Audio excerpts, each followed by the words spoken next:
ഇന്ന് നമ്മളോടൊപ്പം എൻ്റെ ദൈവത്തിൽ വളരെ പ്രത്യേകതയുള്ളൊരു ഗസ്റ്റാണ്. ഒരുപക്ഷെ ഇന്ന് ലോകത്തിൽ ജീവിച്ചിരിക്കുന്ന ഏറ്റവും അറിവ്, ഫാക്ച്വൽ ഇൻഫോർമേഷൻ ഉള്ള വ്യക്തി എന്ന് പറയാമെങ്കിൽ അത് കേരളത്തിൻ്റെ അഭിമാനമായ ശ്രീ GS പ്രദീപാണ്. പല രാജ്യങ്ങളിൽ പരിപാടികൾ അവതരിപ്പിച്ച് ലോകത്തിൽ മനസ്സിലിരിക്കുന്ന രഹസ്യങ്ങളെ കണ്ടെത്താൻ റിവേഴ്സ് ക്വിസ് എന്ന പുതിയൊരു രൂപം തന്നെ, പുതിയൊരു അന്വേഷണ ടൂൾ തന്നെ നിർമ്മിച്ചെടുത്ത ശ്രീ GS പ്രദീപിന് സ്വാഗതം. നമസ്കാരം.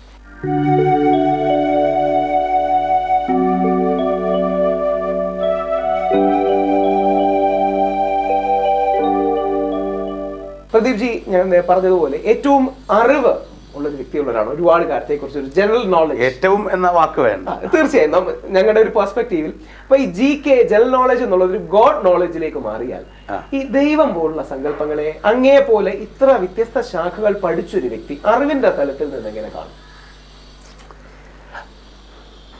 ദൈവം എന്ന സങ്കല്പത്തിനെ മലയാളി കാണുന്നതും ഗ്രീക്കുകാരൻ കാണുന്നതും രണ്ട് തരത്തിലാണ്.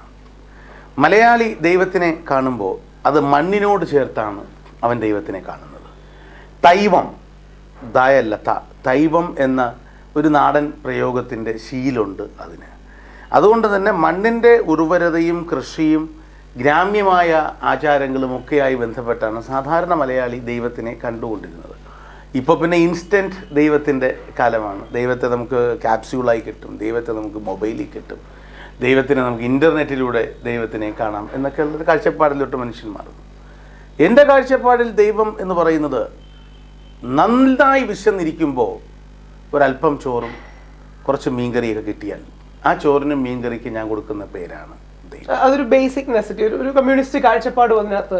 കമ്മ്യൂണിസ്റ്റ് കാഴ്ചപ്പാട് എന്നുള്ളത് ഒരു ഹ്യൂമനിസ്റ്റിക് കാഴ്ചപ്പാട്, ടാഗോറിന്റെ കാഴ്ചപ്പാടാണ്. ഏത് മനുഷ്യനെ സംബന്ധിച്ചിടത്തോളവും ദൈവം എന്ന് പറയുന്നത് അവൻ്റെ നൊമ്പരം, അവൻ നൊമ്പരപ്പെടുമ്പോൾ ആ നൊമ്പരത്തിനൊരു പരിഹാരമായി മാറുന്ന പ്രതിഭാസമാണ് ദൈവം.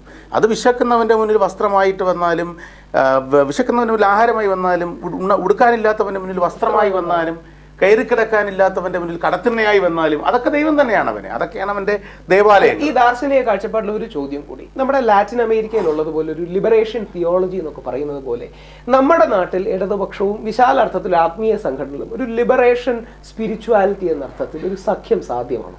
അങ്ങ് രണ്ടിന്റെ കാഴ്ചപ്പാടുകളും പഠിച്ച ഒരു വ്യക്തിയാണ്. ആ രീതിയിൽ ഇവർ തമ്മിൽ ഒരു ഐക്യം, സമരസപ്പെടൽ ഏതെങ്കിലും തലത്തിൽ സാധ്യം? ഈ IQ-വിൻ്റെയും EQ-വിൻ്റെയൊക്കെ കാലമായിരുന്നു വേൾഡ് ഓഫ് നോളജ് പണ്ട് ചർച്ച ചെയ്തിരുന്നത്. IQ-വിൻ്റെയും EQ-വിൻ്റെയും കാലത്തിന് ശേഷം SQ അഥവാ സ്പിരിച്വൽ കോഷ്യന്റ് എന്നതിൻ്റെ പ്രാധാന്യം വളരെ ശക്തമായി അറിവിൻ്റെ ലോകം ചർച്ച ചെയ്ത് തുടങ്ങിയത് തന്നെ സ്വന്തം മനസ്സിനെ സാഷ്യേറ്റ് ചെയ്യാൻ കഴിയാതെ വരുമ്പോഴാണ്. മാസത്തിൽ ഒരു തവണ ഒരു കുപ്പി രക്തം ഒരാളിന് ദാനം ചെയ്യാൻ കഴിയുമ്പോൾ അവിടെ കൂടുതൽ ഇവോൾവ് ചെയ്യുന്നത് നമ്മുടെ സ്പിരിച്വൽ കോഷ്യൻ്റ് ആണ്, ആത്മീയ ഗുണമാണ്. നമ്മൾ ചെയ്യുന്ന, നമ്മുടെ മനസ്സിന് തൃപ്തി പകരുന്ന രീതിയിൽ നമ്മൾ ചെയ്യുന്ന ഒരു പ്രവൃത്തി, ആ പ്രവൃത്തിയുടെ പേരും ദൈവം തന്നെ. അതെ, അല്ല, പക്ഷെ അത് വേണ്ട രീതിയിൽ സമന്വയിപ്പിക്കാൻ ഒരർത്ഥത്തിൽ കർമ്മയോഗം എന്നൊക്കെ വിളിക്കാമെങ്കിൽ അതും സാമൂഹിക അവബോധവും ഇടതു പ്രസ്ഥാനങ്ങളും തമ്മിൽ ഒരു സമരസപ്പെടലോ ഒരു മിഡിൽ ഗ്രൗണ്ട് കണ്ടെത്താൻ സാധ്യമാണോ? അതോ അത് വെറും ഒരു തിയറിറ്റിക്കൽ പോസിബിലിറ്റി ആണോ? ഏതൊരു നിരീശ്വരവാദിക്കുള്ളിലും ഒരു ഈശ്വര ബോധമുണ്ട്. പുനർജന്മ സിദ്ധാന്തങ്ങളൊക്കെ ഭാരതത്തിലും ഏഷ്യയിലും വളരെ ഫേമസ് ആണ്. വ്യത്യസ്ത രാജ്യങ്ങളിൽ ഈ മറ്റൊരു ലൈഫ്, ഇത്തരം കാര്യങ്ങളെ കുറിച്ച് പുനർജന്മം എന്ന വാക്കിനോടോ ആ കൺസെപ്റ്റിനോടോ എനിക്ക് യാതൊരു വിശ്വാസവുമില്ല.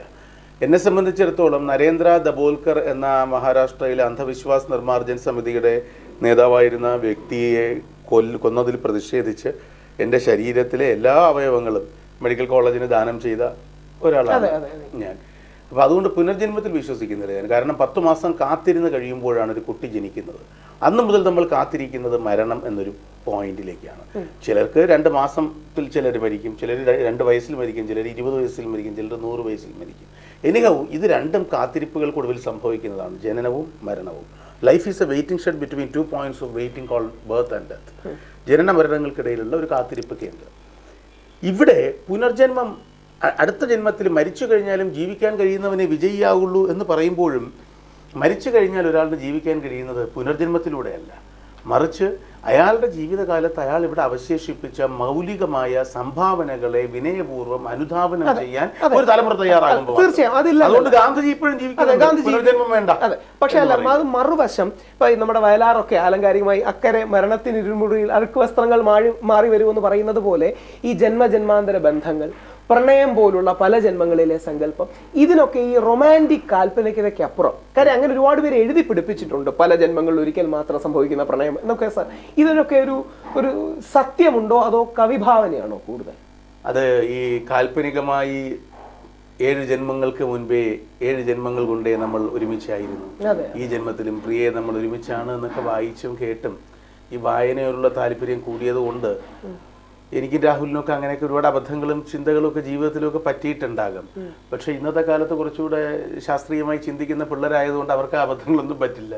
നമുക്ക് പറ്റിയത് പറ്റി, നമ്മൾ പറഞ്ഞ് അവരെ കൂടെ പറ്റിക്കുന്നുണ്ട്. അപ്പൊ ഇതിനെ യുക്തി മാത്രം വെച്ച് കാണുമ്പോൾ യുക്തിക്ക് അതീതമായി നേരത്തെ പറയുന്ന പോലെ ഏതെങ്കിലും ഒരു സ്ത്രീ സംസ്കൃത ശ്ലോകങ്ങൾ ചൊല്ലുന്നു, 8 വയസ്സുള്ള ഒരു കുട്ടി 42 വയസ്സുകാരനെ പോലെ സംസാരിക്കുന്നു. അപ്പൊ എന്ത് എക്സ്പ്ലനേഷൻ ആണ് ഈ ന്യൂ ജനറേഷൻ വിശ്വസിക്കേണ്ടത്? അങ്ങനെ വരുമ്പോ ദൈവം എന്ന വാക്കിനെ ഏറ്റവും പോസിറ്റീവ് ആയിട്ടുള്ള എക്സ്പ്ലനേഷൻ ഇതാണ്. രാഹുലിന് ചോദിക്കാം, ഇത്രത്തോളം യുക്തിഭദ്രമായ കാര്യങ്ങളാണ് വാദിക്കുന്നത് എങ്കിൽ നിങ്ങൾ എന്തുകൊണ്ടൊരു ദൈവവിശ്വാസിയാണ് എന്ന് എന്നോട് ചോദിക്കാം.